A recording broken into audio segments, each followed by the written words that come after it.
Nosso convidado é Gilberto Maringoni, candidato do PSOL ao governo de São Paulo.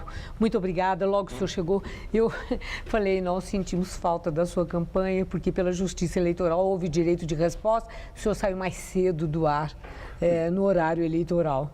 Pois é, Maria Lídia, boa noite a todos.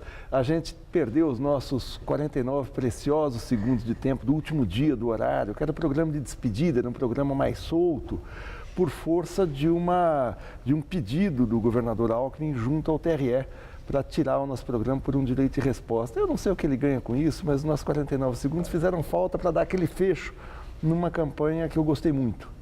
Agora, o horário eleitoral,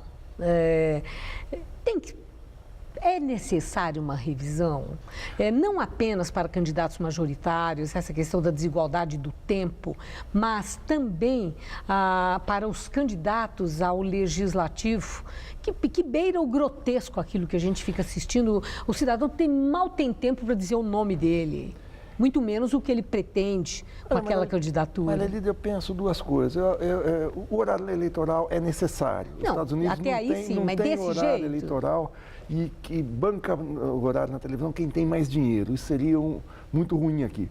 Agora, ele é uma expressão do que é a política brasileira também. A política brasileira tem muito de folclore, a política brasileira tem muito de bizarrice. Agora, tem muito de debate de ideias, mas eu acho, de fato, que essa repartição do tempo é muito desigual e ela é expressão do que é hoje o financiamento de campanha. Quer dizer, essas campanhas milionárias... Que, aliás, um dos tópicos da sua campanha. Isso, a gente insistiu muito com isso, porque enquanto o candidato ia de jatinho e helicóptero, a gente andava de ônibus pelo interior, de carro, enfim, às vezes tomava avião, claro, mas avião de carreira.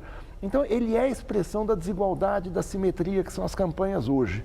Eu acho que a gente deve rediscutir isso no bojo de uma reforma política mais geral. Tem muita coisa a ser mudada nas regras das campanhas. Eu falava há pouco sobre os partidos pequenos, os chamados nanicos, né, que eu até digo desrespeitosamente chamados assim, que tem uma conotação que diminui.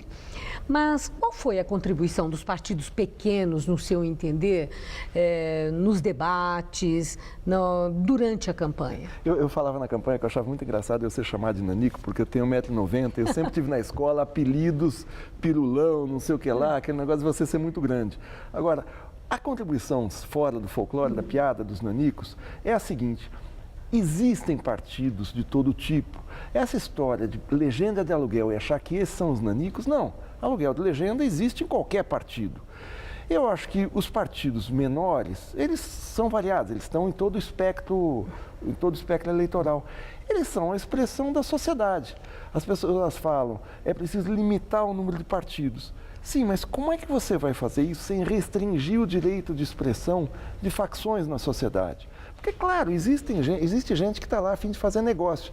E existem partidos, eu achei que os debates foram enriquecidos com a contribuição de alguns dos partidos pequenos.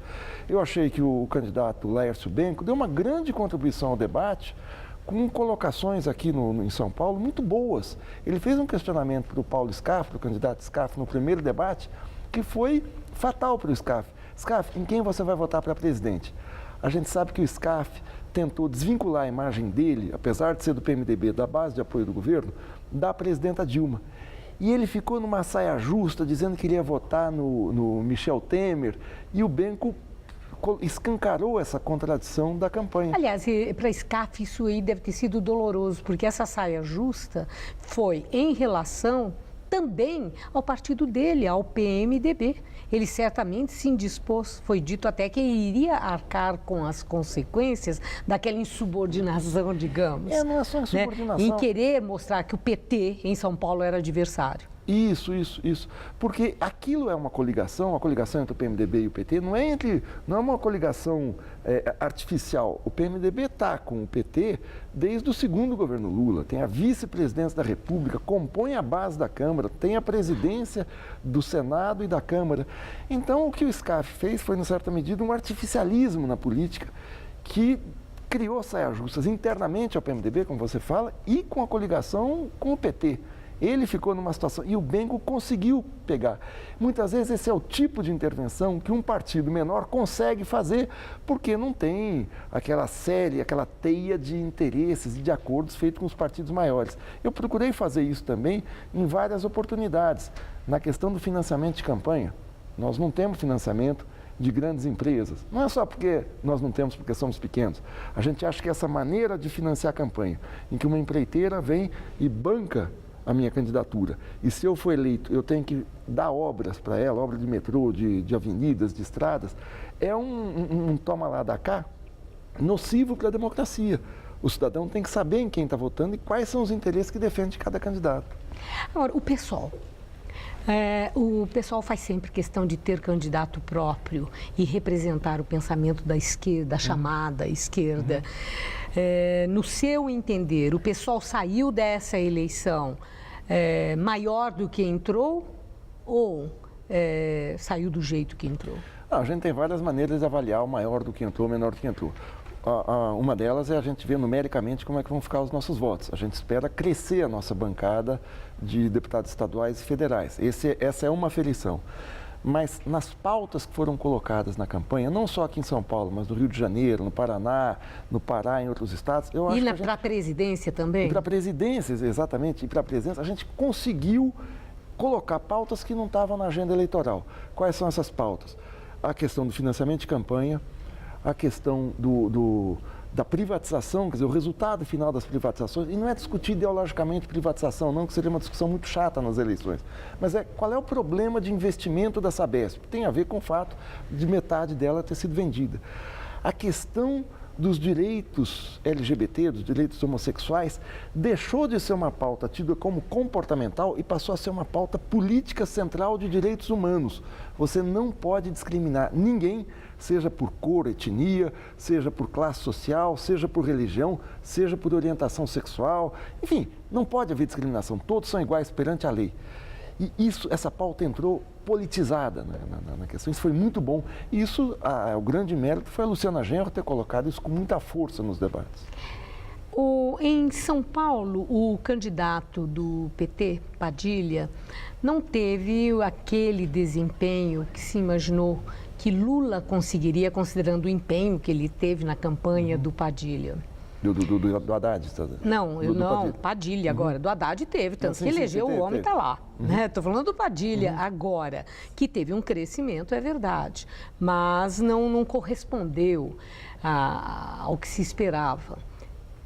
Esse desempenho da candidatura Padilha rompe a aura de invencibilidade do Lula, acabando com aquela crença que ele elege até um poste? Olha, é uma pergunta difícil da gente responder sem olhar para os números finais que vão sair daqui. Mas o PT teve o seu melhor desempenho no Estado com o Aloysio Mercadante em 2006, que ele chegou a 30%. O PT sempre foi vitorioso não, teve um bom desempenho na capital, onde já governou 3 vezes, em algumas cidades médias do Estado, Campinas, Santos, São José dos Campos, algumas outras, Ribeirão Preto e tal.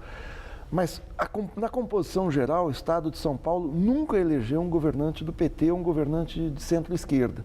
Então é preciso olhar para a tendência do eleitorado e para o PT também. Eu acho que há um desgaste do petismo, mas há também um eleitorado conservador muito forte em São Paulo.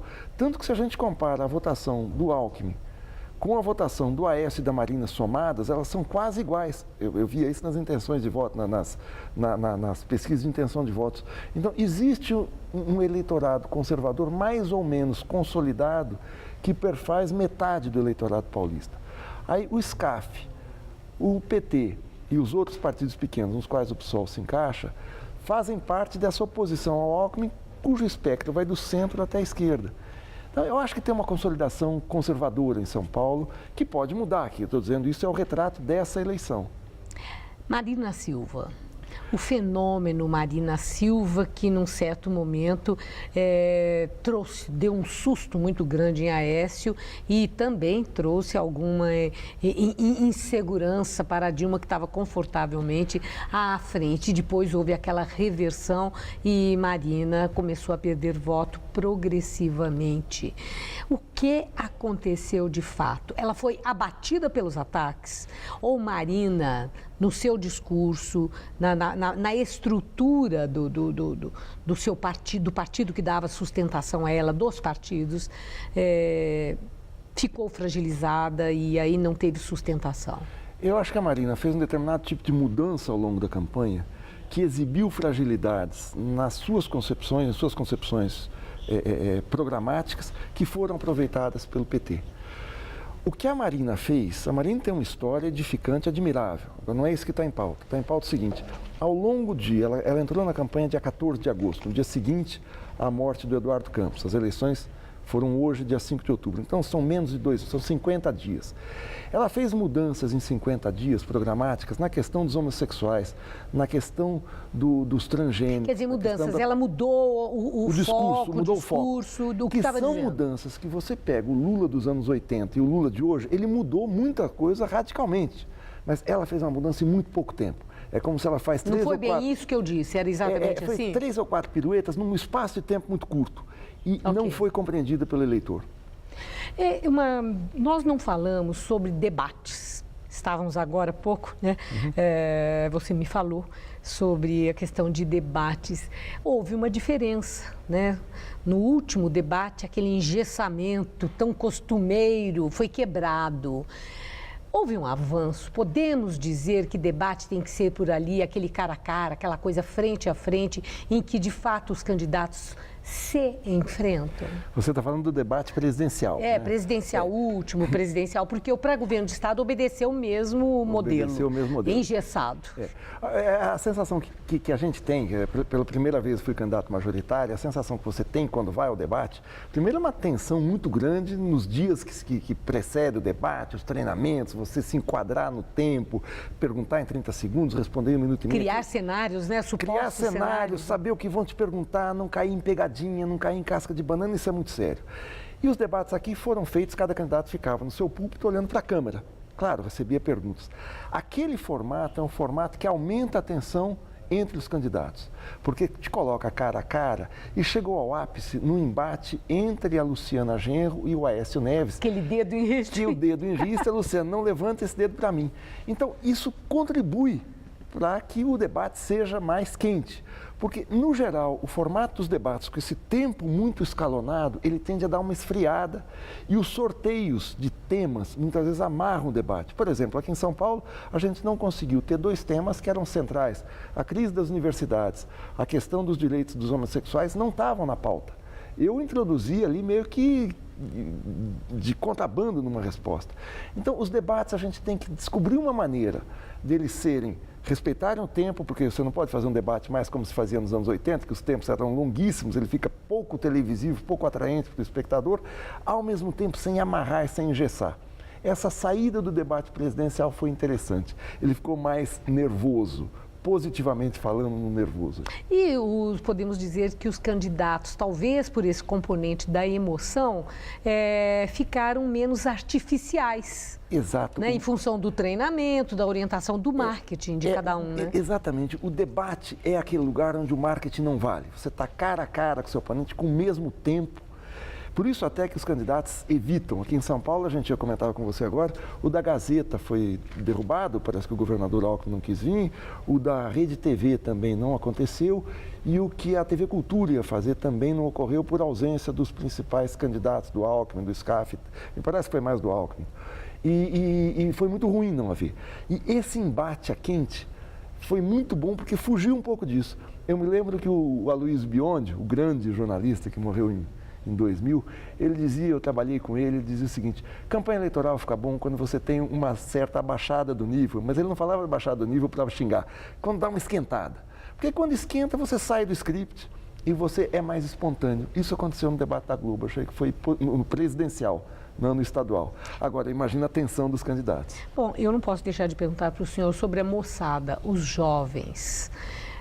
Se os candidatos estiveram atentos aos jovens. Primeiro, nós observamos que o número de jovens entre 16 e 17 anos foi 30% menor do que na eleição passada. esse desinteresse, a que nós podemos atribuir? A uma indiferença dos políticos, dos partidos, em relação a pleitos da moçada, da juventude, a estar sintonizado com interesses deles para atraí-los para a política? Foi isso que aconteceu? Nós podemos jogar essa responsabilidade para vocês, políticos? Não, eu acho que a gente tem que jogar essa responsabilidade a maneira como é montado o nosso arcabouço institucional. Qual é a sensibilidade que as instituições políticas têm para com a sociedade. Eu me lembro muito naquela história de junho de 2013, eu tive em todas as manifestações, você tinha as ruas fervilhando e o sistema político quase que não se movia. Por quê? Porque muita gente fala em crise de representação. Eu acho que isso não é tudo. Eu acho que o mundo político representa quem os elege. E quem elege os políticos no Brasil hoje são as grandes empresas, as grandes corporações que financiam as campanhas.